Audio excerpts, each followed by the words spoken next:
다음 주제 넘어가겠습니다.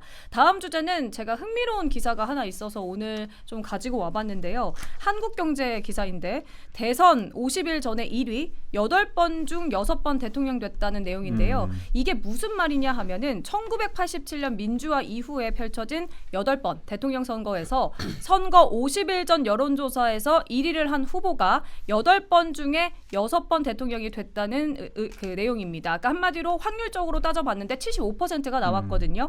그러니까 대부분 여론조사 1위는 계속해서 지금 이재명 전 대표로 가고 있습니다. 물론 예외는 있습니다. 노무현 전 대통령과 윤석열 전 대통령. 앞으로 이게 어떻게 될까요, 대변인님? 흥미롭지 않으세요? 기사? 저는 여기에서 보면 이재명이랑 다 관련이 있네요.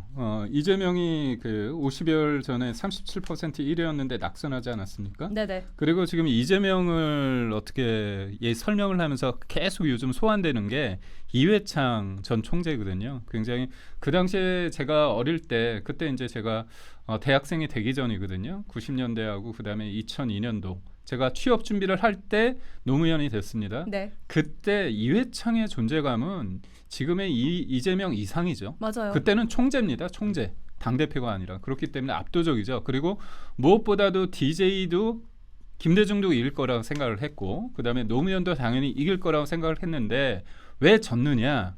둘 다 공식이 있어요. DJP 연합. 이른바 빅텐트인 거죠. 네. 그다음에 여기도 노무현도 어떻게 됐습니까?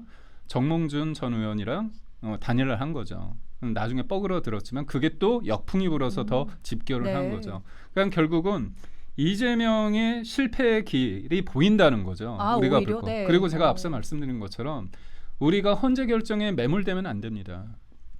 거기에 너무 과한 의미 부여를 할 필요 없이 제로 세팅되는 거예요. 그래서 후반전 이기면 전반전이 무슨 중요합니까? 결과를 이기는데. 그런 측면에서 우리가 지금 제일 중요한 건 뭐냐면 경선 그리고 네. 한덕수의 존재는 뭐냐.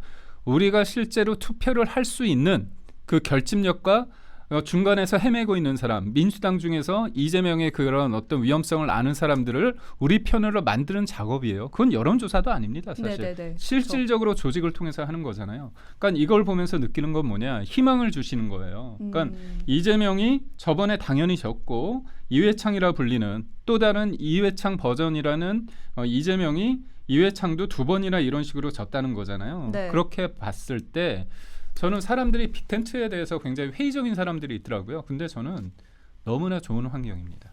왜 환경이 좋냐? 잘 보십시오. 한덕수 권한대행이 나오든 우리가 나오든 우리가 압도적으로 이재명을 이길 수 없다고 지금 상황이 된다고 한다면 어떻습니까? 우리는 개헌을 얘기하잖아요. 저기는 개헌을 안 합니다.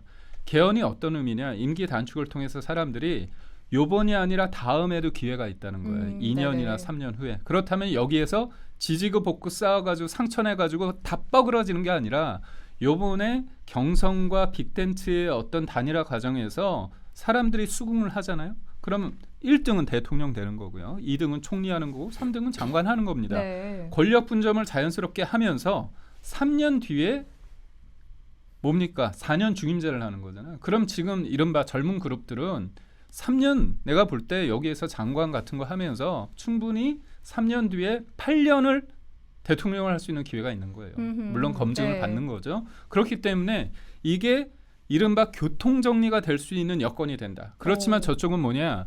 한 사람을 위해서 한 사람을 지키고자 이 개헌, 국민들의 열망을 발로 끊어내죠. 차버리는 거잖아요.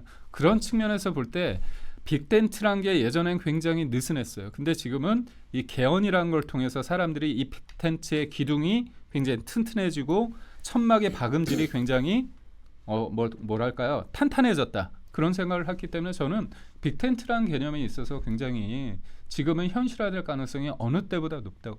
흥미로운 해석입니다. 네. 변호사님 어떠세요? 그 8번 중에 6번이 52일 전에 1위가 당선이 됐고 그중에 2번이 1997년도와 2022년인데 1997년도 사유와 2022년 사유를 지금 이재명 후보가 다 갖고 있어요.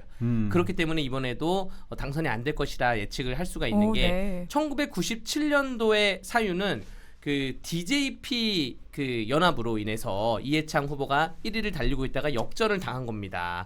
그런데 지금 빅텐트를 말씀하신 것처럼 지금 다양한 구성원들이 보수 대결집을 할 수 있는 요소를 안고 있기 때문에 그렇게 되면 이 충분히 역정이 가능하다. 그때와 지금의 상황이 지금 비슷하다라는 말씀을 드리고요. 두 번째는 2022년도의 경우에는 이재명 당시 후보가 50일 전에 1위를 달리고 있다가 네. 결국에는 도덕성 공격에 밀려가지고 후보 검증에 대한 국민들의 시각에 밀려가지고 당선이 안 된 거거든요. 네. 그 이후에 도덕성이 더 심해졌어요. 지금 12개의 혐의 5개의 재판을 그렇죠. 받고 있기 때문에 지금 이재명이라는 사람에 대해서는 이때까지 있었던 대한민국 민주화 이후에 87년 민주화 이후에 대선 공식을 적용할 수가 없습니다. 왜냐하면 이제까지 재판을 받고 있던 대통령 후보는 없었어요.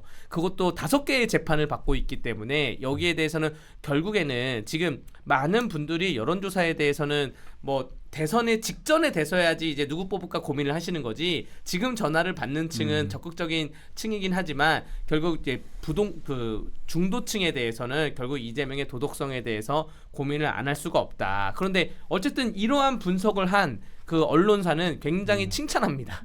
예, 이거 굉장히 재밌는 분석이었고 이 언론사가 해당 언론사가 이러한 식으로 많은 다양한 시각으로 통계학적으로 분석을 많이 해서 기사를 내더라고요.